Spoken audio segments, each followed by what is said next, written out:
In the year 2000, in America, an organization set up in the 90s by the people who controlled and control the Bush administration this last 8 years was set up. It was called the Project for the New American Century, and it was created by people who have since become known as neocons or neoconservatives. September 2000 they published this, and it was called Rebuilding America's Defenses, Strategies, Forces and Resources for a New Century.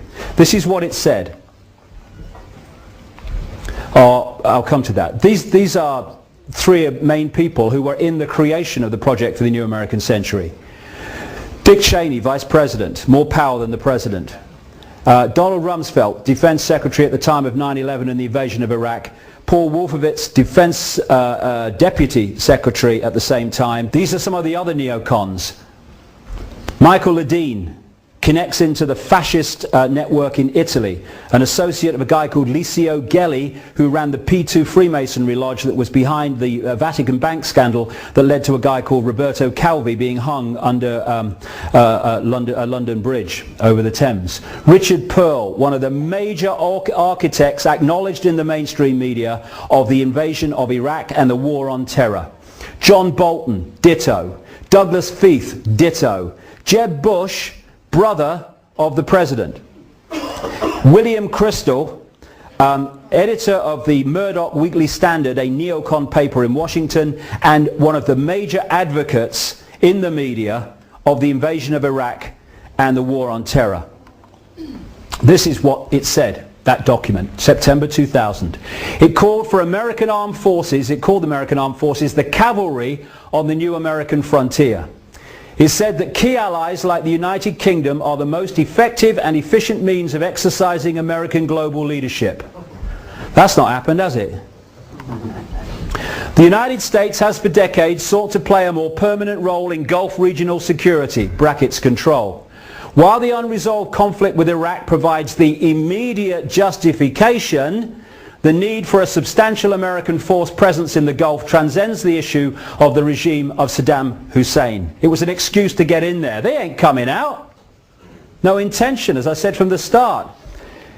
It called for a blueprint for maintaining global US preeminence, in other words, the shadow network's preeminence through America, and shaping the international security order in line with America's principles and interests. See before. This American grand strategy must be advanced as far into the future as possible, and the US must fight and decisively win multiple simultaneous major theater wars as a core mission. September 2000. Look what's happened since. It says that peacekeeping missions demand American political leadership rather than that of the United Nations. Happened. It highlights North Korea, Syria, Iran and Libya as dangerous regimes, target for takeover or control, and says their existence justifies the creation of a worldwide command and control system, World Army. This man, David Frum, who is a scholar of an organization called the American Enterprise Institute, which is a neocon operation that fits like that into the Project for the New American Century, was the man who wrote the famous State of the Union speech for Bush, I think it was in 2002, in which he said that there was an axis of evil that had to be targeted. What was that axis of evil? Iraq, Iran, North Korea, straight off the pages of the Project for the New American Century document. It spotlights China for regime change. This is where it's leading. They want a conflict with China for a massive global problem which will bring in the global solution, the world government and the world army, to stop it ever happening again, even though they created it in the first place. I've been talking about this now since the mid-1990s, the China thing, and in 2000 they come out and actually say it. It is time for the presence of American forces in Southeast Asia, it says. This could lead to American and Allied power providing the spur to the process of democratization in China. These people are crazy, but not stupid. It called for the creation of US space forces to dominate space and total control of cyberspace to prevent their enemies using the internet, i.e. people like me and others who are exposing this. They're trying to more and more edit and censor the internet. talks of developing biological, but these are the people we're talking about here, who are saving us from terrorists. Talks of developing biological weapons that can target specific genotypes. This may transform biological warfare from the realm of terror to a politically useful tool. And this is what it said in that document when it was saying that there was a problem with introducing this agenda because the people wouldn't have it. And this is what it said in terms of the timescale of this agenda.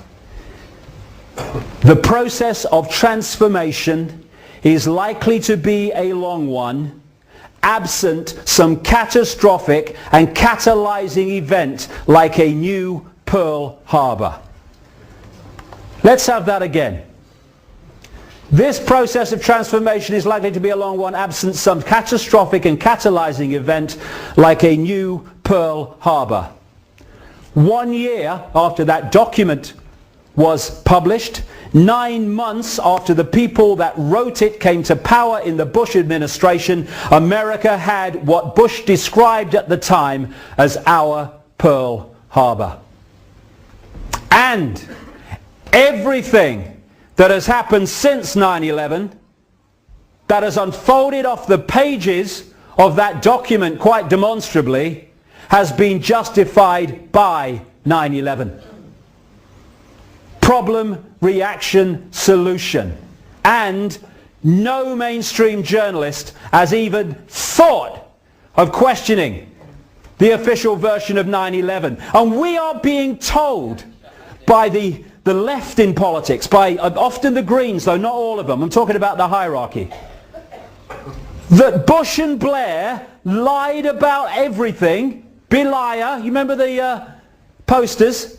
Those two lied about everything except the official story of 9/11. They told the whole truth about that in terms of how it was orchestrated. Naivety Anonymous, hello, is that you? I've got some customers for you. And they condemn people like me for having the nerve to raise the subject. Nutter, rubbish. Oh, God.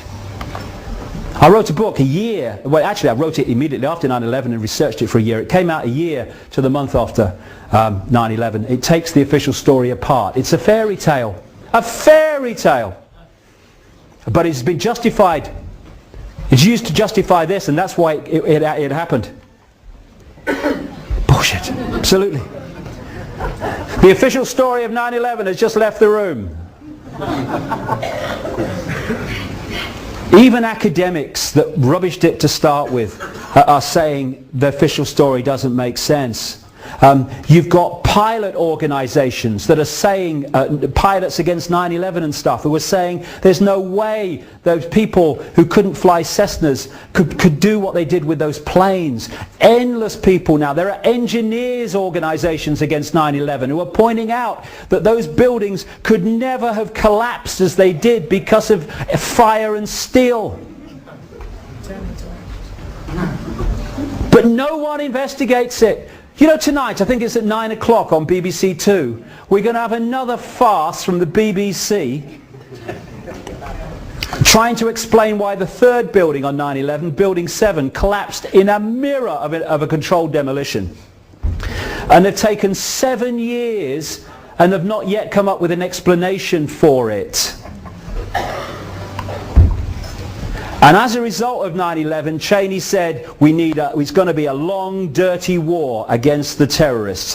What about a war on terrorism? What does that have that wars between countries don't have? It doesn't have an end that you can point to and say it's over. How do you know when a war on terrorism is over? You don't. That's the idea. That's why they've gone for this.